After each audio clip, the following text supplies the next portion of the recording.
Alhamdulillahirabbil alamin. Wassalatu wassalamu ala asyrafil anbiya'i wal mursalin wa ala alihi wa sahbihi ajma'in.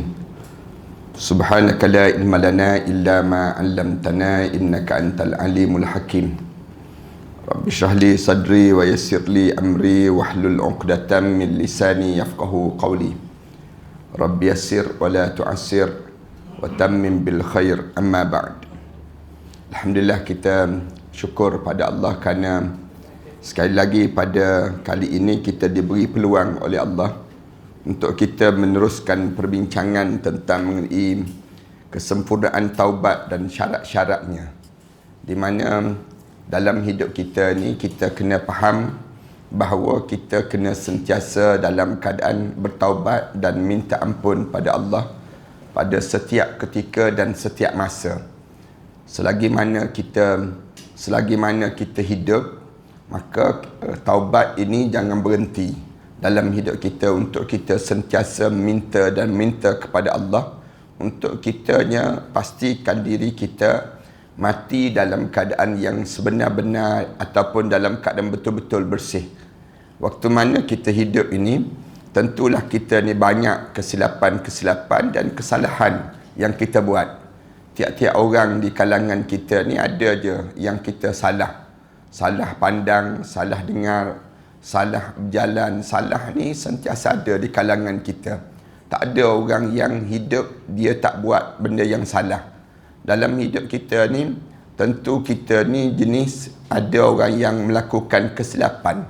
Sebab nama kita ni pun manusia. Manusia ni dipanggil daripada kalimah nasia, daripada kalimah pelupa. Manusia ni jenis pelupa. Ada je yang kita lupa. Sebab tu Islam diajar bila kita jenis lupa, maka kita diajar supaya sentiasa diingatkan dengan nasihat-nasihat.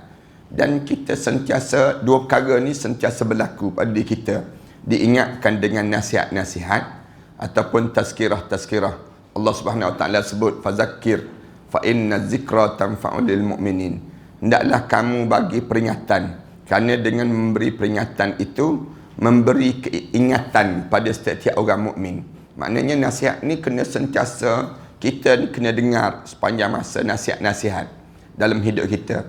Yang kedua, kita kena sentiasa bertaubat, minta ampun sepanjang masa.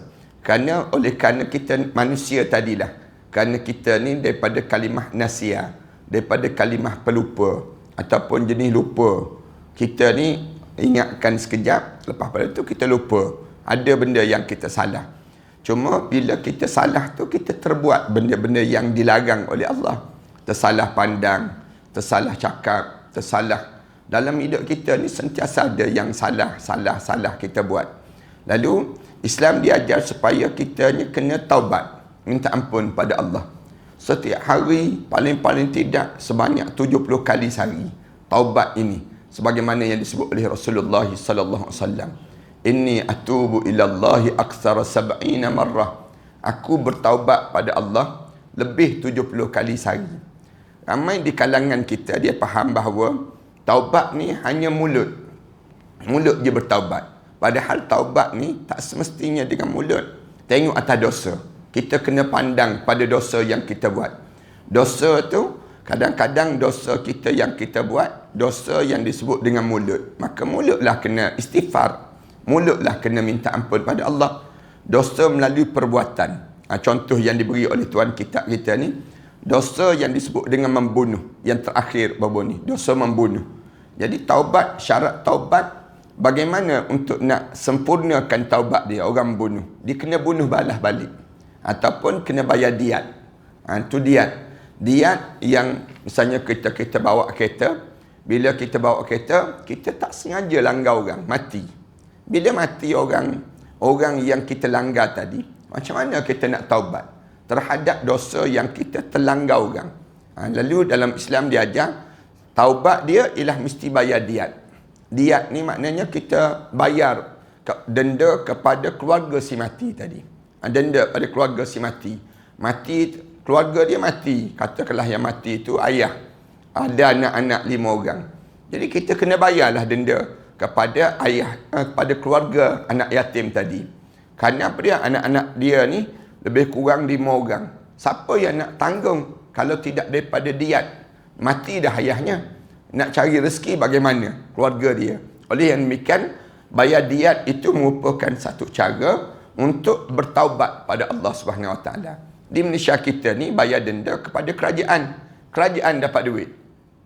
Kerajaan dapat duit. Tak dapat kepada keluarga si mati tadi. Yang ni silap. Sepatutnya bila berlakunya kematian, denda tu kena bayar kepada keluarga. Keluarga si mati. Bukan pada kerajaan. Kerajaan kalau dia nak ambil boleh. Dengan syarat dia kena tanggung keluarga si mati tadi. Itu cara yang terbaik lah. Yang patut dilakukan dalam kehidupan kita. Dan yang akhir dalam perbincangan kita pada muka surat 1622 tu, 1632 tu, dia cerita tentang dosa yang disebut dengan dosa berzina. Bila seorang tersebut berzina, seorang tu dia berzina, bagaimana dia nak suruh dia ni di taubat, diterima taubat dia di sisi Allah. Taubat yang sebenar yang berlaku zaman Nabi Muhammad sallallahu alaihi wasallam, bila seorang perempuan dia berzina dan seorang lelaki, Ma'is, yang kita sebut cerita pada pengajian yang lepas. Ma'is bin Malik ni sendiri, waktu mana dia berzina, dia pergi mengadu pada Rasulullah. Dia cerita pada Rasulullah, "Ya Rasulullah, aku berzina." Dan Rasulullah dengar daripada dia tu, dia mengaku. Rasulullah mula-mula tak nak dengar. Kali yang kedua dia mengaku lagi. Kali yang ketiga dia mengaku. Rasulullah suruh gali lubang, kemudian letak dia separuh badan dia, kemudian direjam dia sampai mati. Kemudian sama juga berlaku zaman Rasulullah. Seorang perempuan yang dia hamil, sedang hamil, dia datang mengaku depan Rasulullah, sebut yang dia ni berzina. Lalu bagaimana Rasulullah lakukan? Rasulullah tak nak dengar. Mula-mula Rasulullah tak nak dengar. Kali yang kedua, kali ketiga, dia mengaku sebut, "Ya Rasulullah, tolonglah bagi peluang pada aku bertaubat pada Allah." Lalu Rasulullah sallallahu alaihi wasallam sebut, kamu hamil kan? Bila kamu hamil, kamu tunggu dulu anak kamu tu dilahirkan. Dia pun tunggu sampai anak tu dah besar. Anak tu lahir, kemudian besar. Kemudian dia datang jumpa dengan Rasulullah balik. Bila dia datang jumpa dengan Rasulullah, dia sebut, "Ya Rasulullah, anak aku dah besar dah. Kemudian anak aku dah pandai dah." Rasulullah ambil batu, Rasulullah ambil gula-gula. Rasulullah letak pada kanak-kanak tersebut, "Mana yang kamu nak?" Lalu kanak-kanak tu ambil gula-gula. Kanak-kanak tu, budak yang kecil tu tak ambil lagi batu. Rasulullah tahu anak ni dah cerdik dah. Dah boleh berfikir dah pada diri dia ni. Lalu Rasulullah sallallahu alaihi wasallam mula bagi pada keluarga, ambil anak lelaki tadi, anak lelaki ke anak perempuan tak disebut dah dalam sirah ni, kemudian diberi kepada orang lain untuk jaganya. Kemudian Rasulullah sallallahu alaihi wasallam mula rejam perempuan itu, rejam, letak parah dada, kemudian mula baling batu. Waktu mana baling batu tu, Khalid Al-Walid sebut dengan kalimah caci maki kepada perempuan jahat, katanya demikian. Lalu Rasulullah tegur Khalid Al-Walid. Rasulullah sallallahu alaihi wasallam sebut, "Bukan begitu Khalid. Dia telah bertaubat pada Allah. Taubatnya telah diterima di sisi Allah bila dia direjam sampai mati." Kemudian Rasulullah urus pengkebumian dia, dan lepas pada tersebut Rasulullah sallallahu alaihi wasallam solatkan jenazah perempuan tadi, kemudian dikebumikan jenazah perempuan tadi setelah mana dia betul-betul bertaubat pada Allah. Dan orang yang bertaubat pada Allah ni, Rasulullah sallallahu alaihi wasallam sebut tempat dia dalam syurga Allah Subhanahu wa taala. Maknanya ini cara taubat dalam Islam. Jangan kita nampak taubat ni, ramai di kalangan kita dia nampak bahawa taubat ni kita angkat tangan, doa begitu saja. Bergantung pada dosa. Dosa yang siapa yang buat dosa, dia buat dosa tu macam mana? Dosa yang dilakukan itu. Jadi, apabila kita buat satu dosa, kita kena tahu jalan taubat yang bagaimana sepatutnya untuk kita ni nak minta ampun pada Allah, supaya dosa-dosa ni tak terbeban waktu mana kita sampai di akhirat nanti. Boleh jadi kita selamat di dunia ini, tapi di akhirat nanti tak selamat. Kaedah dalam hukuman Islam, dalam Islam ni, peraturan Islam, dia nak suruh kita selamat di dunia, selamat juga di akhirat nanti. Jangan kita selamat di dunia aja, tapi bila sampai di akhirat kita tak selamat. Islam dia nak dua-dua selamat. Di dunia ni pun selamat, di akhirat nanti pun selamat. Bila orang ni benar-benar bertaubat, maknanya terhapuslah dosa dia di dunia dan terhapuslah dosa dia di akhirat nanti. Itu tanggungan itu tak terbawa-bawa sampai menghadap depan Allah nanti. Sebab tu kalau orang yang tinggalkan solat, dia pernah sebut dalam perbincangan kita sebelum daripada ni, sempurnanya taubat orang yang tinggalkan solat ialah dia mengqadakan balik solat yang dia pernah tinggal sebelum daripada ini. Baru sempurna. Kalau selagi mana dia tak qada solat dia, selagi itulah dia menanggung lagi bebanan dalam hidup dia terhadap dosa tadi.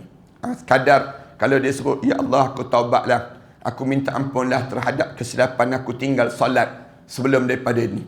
Tiba-tiba dia sekadar itu saja. Dia tak qada berdasar pada pandangan pada tuan kitab kita ini yang disebut dengan Imam Sa'id Hawa rahimahullah ini. Dia kata bahawa tak sempurna lagi taubat orang yang demikian. Dia mesti qada. Mana-mana orang yang tinggalkan solat, dia qada sebanyak mungkin. Dia kena perhati betul-betul yang ditinggalkan solat itu berapa lama dah ditinggalkan solat dan bagaimana keadaan yang ditinggalkan solat tadi. Kemudian hari ini kita sambung lagi perbincangan terhadap kesempurnaan taubat ini. Seseorang yang melakukan kewajipan agama, wajiblah dia memperhitungkan yang disebut dengan kelalaian ataupun ketegahan, kelengahan yang dilakukan, dan dirinya sendiri perlu dihisap mengenai masalah biji-bijian ataupun benda-benda lain yang wajib ditunaikan zakatnya. Ini dalam masalah zakat. Misal contohnya, dalam masalah zakat, kalau siapa-siapa yang dia tinggalkan zakat. Zakat ni wajib hukum dia. Tiba-tiba dia tak tunaikan zakat. Dia kena perhati betul-betul. Dia kena ambil perhatian terhadap keuangan yang dia dapat. Duit yang dia dapat tadi, dia kena tengok betul-betul berapa lama dah dia tinggalkan zakat. Dia kena perhati banyak mana biji-bijian dan benda-benda lain yang patutnya dilaksanakan zakat. Iaitu sejak hari permulaan hidupnya hingga hari melakukan taubatnya itu. Start daripada mula dia hidup sampailah hari yang ditunaikan zakat tersebut. Ini penting untuk dilaksanakan sebelum ia sendiri akan dihisap ataupun diperhitungkan amalannya pada hari kiamat nanti. Ini maknanya kalau dalam masalah harta, cuba perhati betul-betul. Harta kita ni kena zakat ke tak kena zakat? Kalaulah harta kita ni kena zakat, tiba-tiba kita tak tunaikan zakat di dunia ini. Hanya mulut kita je secara umum kita sebut, ya Allah, ampunkanlah dosa harta-harta aku, ya Allah. Tak sempurna. Tak sempurna taubat dia. Dia kena perhati betul-betul daripada mana duit yang dia dapat, kemudian berapa lama dia simpan, kemudian ke mana dia belanjakan duit itu tadi. Katanya tuan kita ni termasuk duit sumber daripada mana dia dapat, kemudian berapa lama dia simpan. Zakat tu berapa patut yang dikeluarkan daripada diri dia ni untuk dikeluarkan zakat. Hendaklah ia membuat rincian sendiri pada dirinya sebelum dirinya dirinci secara teliti di akhirat nanti. Tolonglah perhati betul-betul di dunia ini lagi terhadap duit-duit kita, barang-barang kemas kita, kemudian barang-barang bernilai pada diri kita. Dan zaman kita ni kan, orang kita dia tak beli emas, dia beli yang disebut dengan hartanah yang dimiliki. Berapa lama, banyak mana, tu yang dimiliki lah. Kemudian sama juga yang dimiliki yang bernilai, barang yang bernilai. Zaman kita ni yang bernilai, misal contohnya apa dia? Baju-baju kita, beg-beg kita, barang-barang apa dia, kenderaan kita, segala benda yang bernilai pada diri kita ni, ada zakat ke tak ada zakat terhadap barang bernilai yang kita miliki tadi. Lalu alim ulama sebut, bila barang zakat ini, barang itu bernilai, maka ada zakat. Ada zakat. Misal contoh, kita buat contoh tanah, kita beli kan, kita beli tanah. Kemudian kita tunggu je tanah tu naik harga. 10 tahun, 20 tahun, kita beli 50 ribu. Tapi 10 tahun kemudian, tanah tu menjadi harga dia lebih kurang 100 ribu. Naik dah 100% hartanah tadi. Ada zakat. Ada zakat terhadap hartanah tadi. Jadi, oleh demikian kita kena keluarkan zakat daripada hartanah yang kita miliki. Ada demikianlah. Dalam hidup kita ni, tolong perhati betul-betul. Kerana apa dia? Kerana di sana, kita perlu untuk menjawab depan Allah nanti. Kalaupun kita kata, tak ada zakat tu, tak selayaknya kita keluarkan zakat, di akhirat nanti, kita kena jawab depan Allah terhadap perkara demikian. Maknanya, taubat kita ni tak sempurna lagi. Sempurnanya taubat, bila di dunia selamat, di akhirat pun selamat. Barulah sempurna yang disebut dengan taubat seseorang. Sebabnya, ialah barang siapa yang tidak suka membuat hisab ataupun perhitungan pula pada dirinya di kala mana di dunia, maka akan tentulah waktunya dihisab di alam akhirat nanti. Sampai di akhirat nanti, siapa-siapa yang tak hitung harta benda dia di dunia ini, sampai di akhirat nanti, dia akan dihitung harta benda. Bila dihitung di akhirat nanti, Allah waktu tu, dia tak boleh nak buat apa dah. Yang tu penyesalan tak sudah sampai di akhirat. Kerana nak balik semula ke dunia tak mampu dah pada diri dia. Dan di waktu mana sampai di akhirat, hanya ada satu je balasan, neraka depan. Waktu mana dihitung, tengok yang ni tak keluar zakat, yang ni tak keluar zakat. Bila tak keluar zakat, maka tanggungan kita itu menjadi beban di akhirat Allah Subhanahu Wa Taala nanti. Seterusnya, manakala ia merasa bahawa perhitungan pada dirinya masih lagi dapat dirasakan seluruhnya, dihasilkan seluruhnya, dan sudah meyakini kebenarannya sesuai dengan yang biasa dilaksanakan, serta hendaklah pribadinya, ijtihadnya dianggap sudah rampung dan mungkin sekali tidak ada yang belum diteliti dan diperiksa sebaik-baiknya, maka sebagai lanjutannya hendaklah ia suka menulis semuanya tadi. Demikian mula mencatat nama-nama dan orang-orang yang pernah dizalimi dengan cara satu persatu. Yang lebih teruk lagi, kalau kita ni terlibat dengan buat zalim pada orang. Buat zalim pada orang. Ni, bila kita buat zalim pada orang, kita perlu catat nama seorang-seorang. Perlu catat. Kita buat zalim pada jiran kita, misal contohnya. Jiran kita. Kita perlu tahu nama jiran kita. Dan perlu untuk kita pergi minta maaf dengan dia. Allah. Telitinya disebut demikian. Hendaklah pula kemudian berlaku dalam catatannya.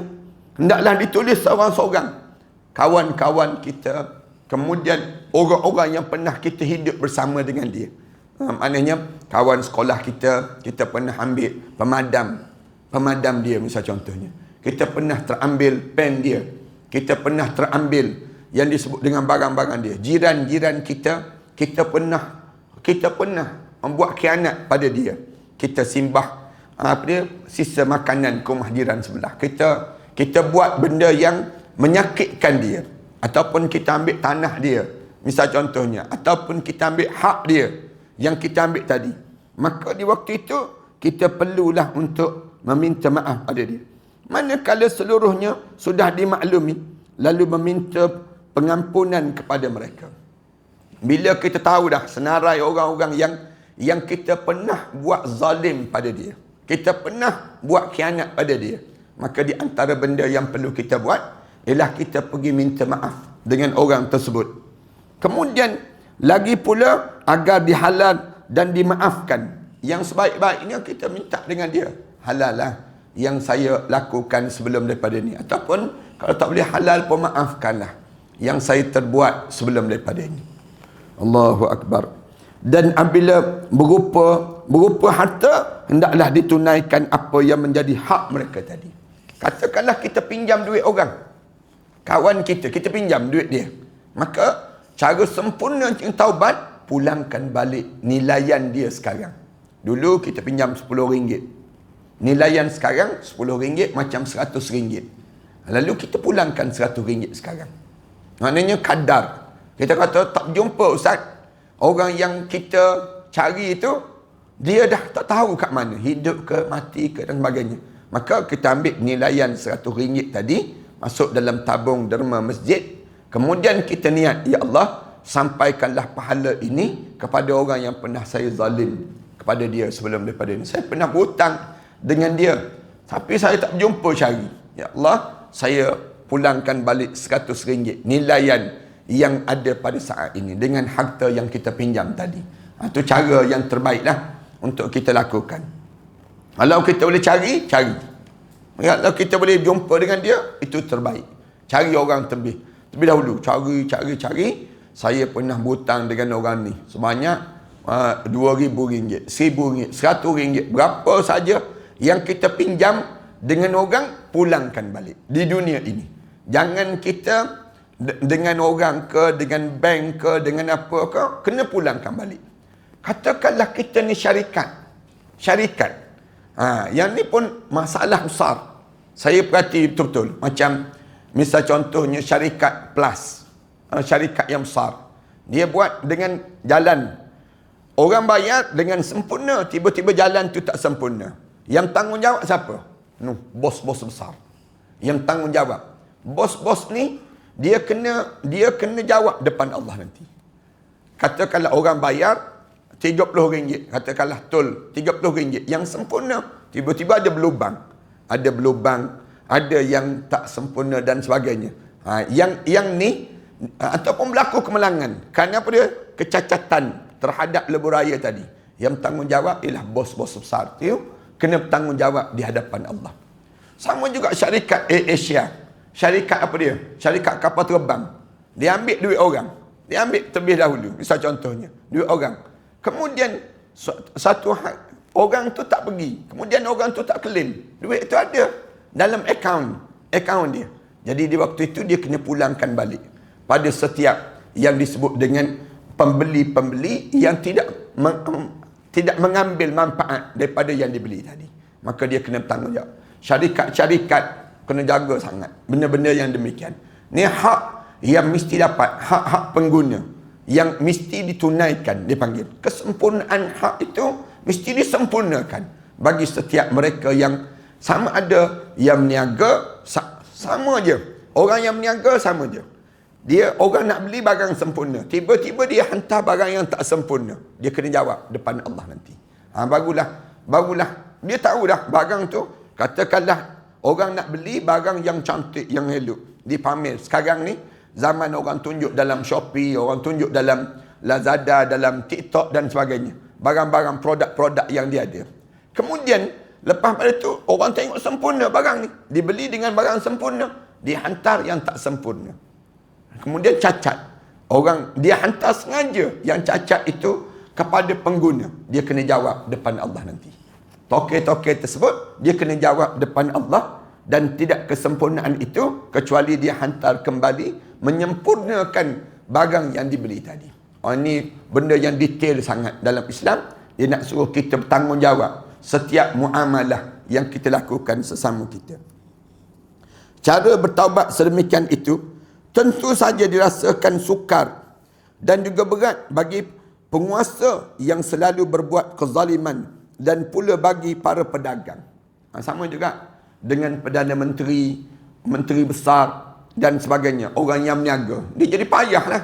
Dia kata banyaknya, susahnya rakyat saya, takkanlah saya kena, katakanlah yang jadi Perdana Menteri, dia kena jawab terhadap rakyat dia yang miskin. Rakyat dia ni tidak berkeupayaan, dan dia tak jaga rakyat-rakyat dia pada OKU dan sebagainya. Dia tak ambil berat terhadap rakyat dia. Dia kena jawab depan Allah nanti. Setiap orang yang di bawah jagaan dia, yang nama dia rakyat, dia pula nama dia pemimpin kena jawab terhadap orang bawahan dia. Apa saja keadaan yang berlaku ini. Sebab tu jadi pemimpin ni, kalau tak kena gaya, masuk neraka. Kena gaya, masuk syurga. Jadi pemimpin, dia di antara orang yang terawal masuk dalam syurga dan orang yang terawal masuk neraka. Itu senang ceritanya. Jadi bila kita jadi peniaga, sama juga. Peniaga yang terawal masuk syurga dan terawal dihumban ke dalam neraka. Punca apa? Tidak kesempurnaan tadi. Tak jadi sempurna dalam perkara demikian. Sebab tu Islam didatangkan dengan ada benda yang kita tak mampu kita buat. Kita pun sebut dalam doa kita, Rabbana la tu'akhizna in nasina. Kita sebut, wahai Tuhan kami, janganlah kamu ambil daripada kesilapan yang kami lupa ya Allah. In nasina au akhtana, ataupun yang kami tersalah buat ya Allah. Jangan kamu kira benda yang demikian. Rabbana wala tahmil alaina wala tuhammilna ma la taqata lana bih. Ya Allah, janganlah kamu beban pada kami satu benda yang kami tak mampu nak pikul dalam hidup kami. Ini doa-doa yang kita bacalah waktu mana, saat mana kitanya berhadapan dengan bebanan, tekanan dalam kita berhadapan dengan keadaan yang kita lalui. Suami dia kena bertanggungjawab terhadap isteri. Kemudian isteri kena bertanggungjawab terhadap suami. Ini semua ni akan diambil kira. Apa ditunai tak tunai, tanggungjawab terhadap suami dia. Anak-anak tanggungjawab terhadap mak ayah. Dia kena jawab juga depan Allah nanti terhadap mak ayah dia. Katakanlah mak ayah dia dah tua dah. Anak-anak ni kena ambil peranan untuk apa dia? Pakat, tolong jaga mak ayah ni. Dia kena tahu ni tanggungjawab bersama yang mesti dipikul oleh adik-beradik. Semua kena ambil berat. Demikian juga isteri, demikian juga suami, semua sekali Allah akan persoalkan di hadapan Allah nanti. Sebab tu kita kena sentiasa minta maaf sepanjang masa. Malam-malam minta maaf dengan suami kita, minta maaf dengan isteri kita, dan sentiasa kita ni bermaaf-maafan dengan keluarga kita. Dengan tujuan apa dia? Di akhirat nanti jangan ada saling dakwa mendakwa. Jangan ada yang sebut, ni saya tak belajar ni, saya tak tahu yang ni, saya dibiarkan begini. Di akhirat nanti, kenapa dia tak tunai tanggungjawab tadi? Sebab pasti sukar diketahui siapa saja yang pernah dizalimi oleh seseorang itu. Kalau dia penguasa ataupun dia pengusaha dalam satu benda, kadang-kadang dia tak perasan yang dia lakukan tadi. Ialah orang meniaga. Mana dia perasan?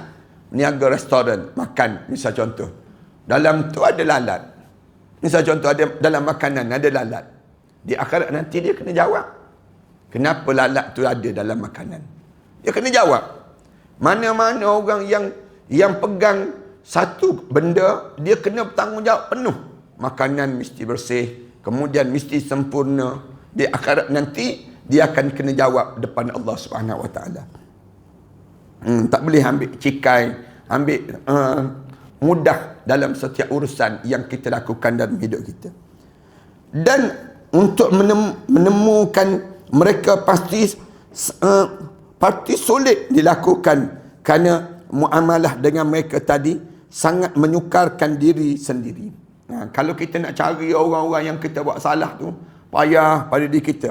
Lebih-lebih lagi jikalau telah meninggal dunia pula orang yang kita buat salah ataupun kita buat zalim pada mereka tadi. Ini terutama pemimpin-pemimpin lah. Sampai rakyat dia mati kesukaran, mati dalam keadaan dibunuh, mati kerana apa, dia berhutang, mati dalam keadaan yang tekanan, tidak mengambil berat terhadap perkara demikian. Suatu di negara yang kaya macam Qatar, macam apa dia, Dubai, Emirates, dia ada bagi bantuan pada rakyat dia. Dia bukan bantuan RM30 begitu je, tak. Dia bagi apa dia? Mana-mana rakyat dia yang terlekat dengan hutang boleh datang kepada negara akan bayar hutang. Katakanlah dia meninggal dunia dalam keadaan yang orang tu ada hutang. Hutang yang banyak. Dan dia perlu untuk tengok harta-harta dia selesai ke tak selesai untuk membayar hutang. Tiba-tiba tak selesai lagi, negara akan bayar bagi pihak dia. Itu negara-negara orang Islam yang di mana pemimpin-pemimpinnya orang yang soleh, pemimpin-pemimpin yang baik lah, dia panggil yang demikian. Di negara kita ni mati rakyat tak peduli langsung, tak tahu langsung rakyat dia nak pergi ke syurga ke pergi neraka, tak tahu, tak peduli langsung di negara kita. Kerana apa dia? Kerana di atas pemimpin Pemimpin itu sepatutnya mengambil berat semua urusan. Rakyat masuk hospital, rakyat yang belajar, rakyat yang mati pun dia kena tahu. Sama ada rakyat tersebut boleh masuk syurga ke dihumban ke dalam neraka Allah Subhanahu Wa Taala. Lebih sukar lagi untuk mencari siapa yang para ahli warisnya. Yang lebih payah kalau orang tu mati, nak cari pula waris dia. Siapa yang nak menanggung terhadap perkara yang demikian. Oleh sebab itu, jikalau hal itu tidak mungkin dilaksanakan seluruhnya, baiklah mana-mana yang dapat ditemukan belaka. Sekalipun hanya beberapa orang. Kalaupun kita tak mampu untuk berjumpa semua, carilah 2-3 orang yang pernah kita lakukan kezaliman pada dia. Kita pernah buat khianat pada dia. Sebabnya ialah daripada tidak sama sekali, masih lebih baik jikalau ada meskipun sedikit saja. Kalaupun tidak semua, jangan tinggal semua. Oleh kerana sudah ada niat yang baik dan juga kemudian niat terpuji, maka semoga Allah dapat mengampuni apa yang kita lakukan sebelum daripada ini. Namun begitu, apabila memang hanya beberapa orang yang ditemukan maupun sama sekali tidak ada yang didapati, sayugia ianya menempuh jalan lain pula. Katakanlah kita cari orang yang kita nak bertaubat tadi, kita nak minta ampun tadi, tak jumpa. Cari orang lain lah menggantikan dia. Maksudnya apa dia? Katakanlah kita ni pernah buat zalim pada orang ni, cari dia tak jumpa. Lalu kita ni ganti orang yang dia ni, kita ganti pada orang lain, bagi pada orang ni. Kenapa kita bagi pada orang ni? Jawabnya kerana kita buat dosa pada orang ni. Dosa orang ni, kita minta, ya Allah, tolong ampunkanlah dosa aku pada orang ni, aku tolong orang ni pula. Diganti, dia panggil. Kemudian katakanlah orang yang kita ganti tadi, kita jumpa balik 2 kali. Kita dah ganti dah, tapi jumpa balik orang yang kita cari tadi, si A yang kita cari tadi. Kita bagi pada si B dah duit dia dan sebagainya. Maka sewajarnya untuk kita bayar lagi. Allah nak jadikan ujian, bagi juga pada A 2 kali kita kena bayar. Tak jadi masalah, lebih baik daripada kita menanggung di akhirat nanti. Itu cara demikian pada diri kita. Detailnya Islam ni, dia nak suruh kita sempurna taubat kita kepada Allah Subhanahu Wa Taala. Kemudian dan inilah satu-satu jalan yang dapat dilaksanakan, iaitu memperbanyakkan berbuat kebaikan. Katakanlah kita kata, saya tak boleh lah, kita tak boleh nak ulang dah yang lalu dahulu. Misalnya contoh, katakanlah kita dulu pernah sepak orang yang kita sepak tu. Sekarang orang yang kita sepak tu datang jumpa balik kita berjumpa. Kita buat zalim pada dia dahulu. Waktu tu badan kita kuat, tapi sekarang dia nak sepak kita, dia pun tak kuat sebagaimana dahulu lagi. Kemudian tentulah kalau dia sepak kita, patah tulang kita, misal contoh. Jadi macam mana kita nak buat ganti balik terhadap sepakan kita dahulu? Kita bagi tahu pada dia, boleh tak saya ambil duit saya ni, saya derma dengan sejumlah demikian pada orang ni, pada rumah anak yatim ni, pada orang miskin ni, kemudian hapuslah dosa saya sepak awak dahulu. Itu cara demikian. Dia pun kata, tak apa, cukup dah. Innal hasanatu yuzhibnas sayyi'at. Bila kita buat benda yang baik, dia menghapus benda yang buruk sebelum daripada ni. Itu cara dalam hidup kita ni, berbuat kebaikan. Lagi kita tua, lagi banyak buat benda yang baik. Lagi kita berusia, lagi kita ni buat benda yang baik. Benda yang baik je. Kalau orang tanya, kenapa buat macam ni? Buat jamuan, kemudian buat panggil orang makan, kemudian kita buat macam-macam cara. Kita buat ni. Kita jawab, saya dulu banyak dosa. Dosa saya ni tak terkira dah.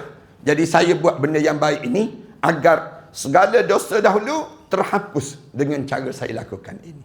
Itu cara Islam. Dia nak suruh kita hapuskan keburukan-keburukan yang pernah kita lakukan sebelum daripada ini. Sehingga kan kebaikan itu melenyap pada hari kiamat nanti. terlalu banyak kebaikan yang kita lakukan sehingga kan kebaikan itu meluap pada hari kiamat nanti. Maknanya segala keburukan itu terpadam kerana kebaikan yang kita lakukan dalam kehidupan kita di dunia ini. Bila kita buat benda yang baik di dunia ini, sewaktu mana kita semakin berusia dalam hidup kita ini, maka yang buruk-buruk dahulu habis. Kenapa dia? Kebaikan ini menggantikan keburukan yang lepas. Ingat satu tu je ayat yang Allah Subhanahu Wa Taala ajar pada kita, innal hasanatu yuzhibnas sayyi'at. Benda-benda yang baik menghapuskan benda-benda yang buruk yang pernah dilakukan sebelum daripada ini. Itu cara demikianlah. Kemudian amalan-amalan yang baik tadi, amalan-amalan yang baik tadi nantinya akan diletakkan di atas neraca, lalu diambil sebahagian untuk diberikan pada orang-orang yang pernah dizalimi sebelum daripada ini. Di akhirat nanti, baik yang kita buat ini banyak menimbulnya bergunung-gunung. Di akhirat nanti, amalan yang baik itu diambil, diberi kepada orang yang pernah kita buat zalim sebelum daripada ini. Dia akan bagi. Tu yang Rasulullah sebut tu, atadruna manil muflis. Kamu tahu tak siapa yang muflis? Sahabat-sahabat jawab, man la dinaran wala dirhaman. Orang yang tak ada duit sesen, tak ada duit ringgit, tak ada duit di kalangan kita ni, tak ada langsung. Itu orang muflis. Rasulullah kata tu betul juga. Tapi orang yang muflis di akhirat nanti, orang yang datang dengan kebaikan yang banyak, kemudian dia bayar segala kebaikan dia tu pada orang yang buat zalim, sampai habis kebaikan dia. Kemudian dia terpaksa ambil pula kezaliman yang dilakukan, dosa orang yang dibuat zalim ni, dipikul di atas diri dia. Itulah semuflis manusia di akhirat nanti. Maksudnya, waktu mana kita berusia sekarang ni, dalam usia kita ni, 40 lebih, 50 lebih ni, dalam hidup kita ni, maka benda apa yang kita kena buat? Buat kebaikan biar banyak. Nah, kita nak cari orang yang kita buat jahat dahulu, kita zalim dahulu, tak jumpa dah. Jadi benda apa yang kita kena buat? Banyakkan kebaikan. Bangun tahajud malam, duduk dalam majlis ilmu, puasa sunat. Kita buat semua benda-benda yang baik ni biar banyak. Kemudian buat jamuan, kemudian buat macam-macam gaya. Kita buat biar jadi banyak. Bila banyak je kebaikan kita ni, yang menyebabkan di akhirat nanti Allah letak di neraca timbangan khusus. Kemudian yang baik ni dibalas kepada orang yang pernah kita zalimi sebelum daripada ini. Allahu Akbar. Inilah hidup orang mukmin. Hidup orang mukmin ni, kerja dia buat je benda yang baik, walaupun tak dipuji, walaupun tidak ada orang yang melihat, tak ada siapa pun yang mengatakan pujian-pujian yang banyak. Yang pentingnya kita ni buat benda tersebut sampai di akhirat nanti kita selesai. Itu cara demikian. Ialah tambah kita berniaga dalam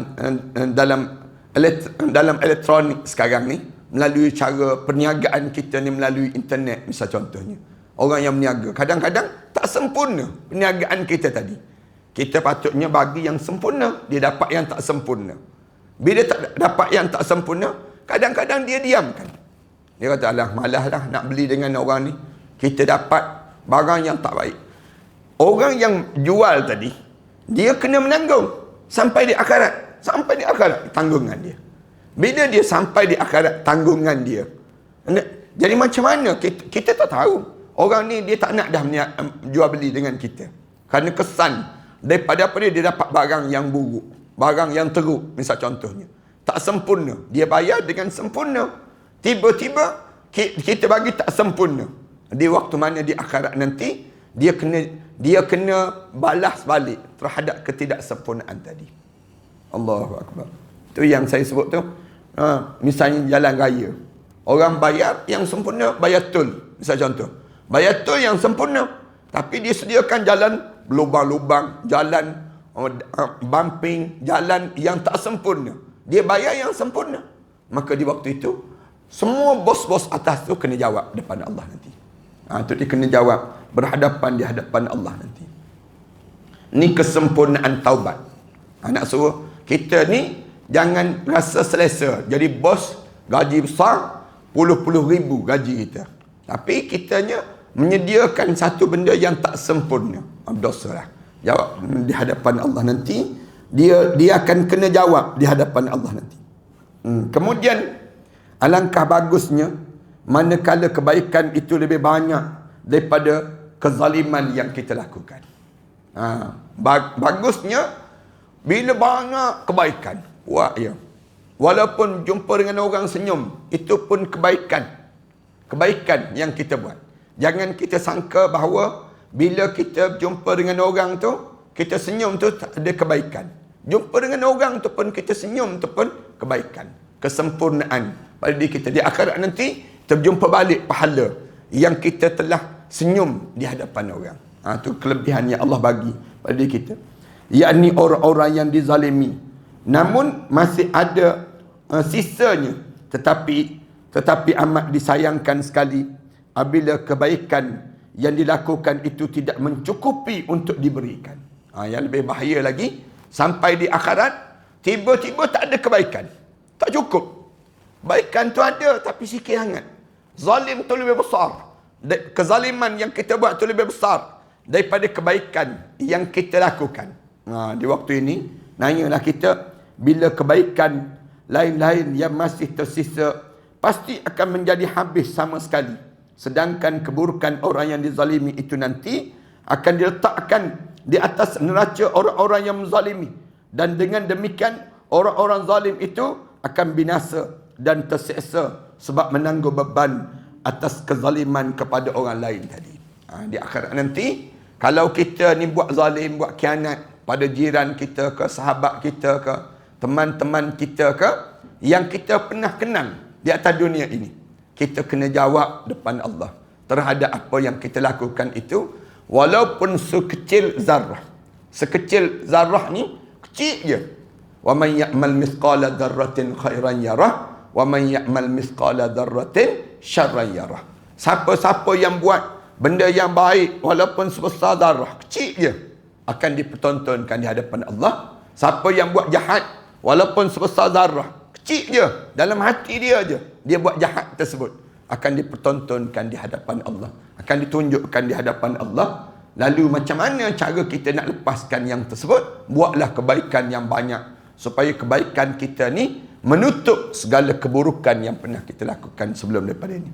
InsyaAllah kita sambung akan datang nanti lagi dalam tajuk ini, di mana kesempurnaan taubat yang panjang yang disebut oleh Tuan kitab kita ni. Ni baru siri yang keempat dalam kita membicarakan tajuk kesempurnaan taubat ni. InsyaAllah ada lebih kurang sekali ataupun dua kali lagi barulah habis tajuk kesempurnaan taubat ini sendiri. Wassallallahu ala Muhammad wa ala alihi wa sahbihi wasallam. Walhamdulillahi rabbil alamin. A'udzubillahi minasyaitonir rajim. Bismillahirrahmanirrahim. Alhamdulillahi rabbil alamin. Wassalatu wassalamu ala asyrafil anbiya'i wal mursalin wa ala alihi wa sahbihi ajma'in. Rabbana iftah bainana wa baina qaumina bil haqq wa anta khairul fatihin. Rabbana hab lana min azwajina wa zurriyyatina qurrata a'yun waj'alna lil muttaqina imama. Rabbana atina fid dunya hasanah wa fil akhirati hasanah wa qina adzaban nar. Sallallahu ala Muhammad wa ala alihi wa sahbihi wa sallam. Alhamdulillahirabbil alamin.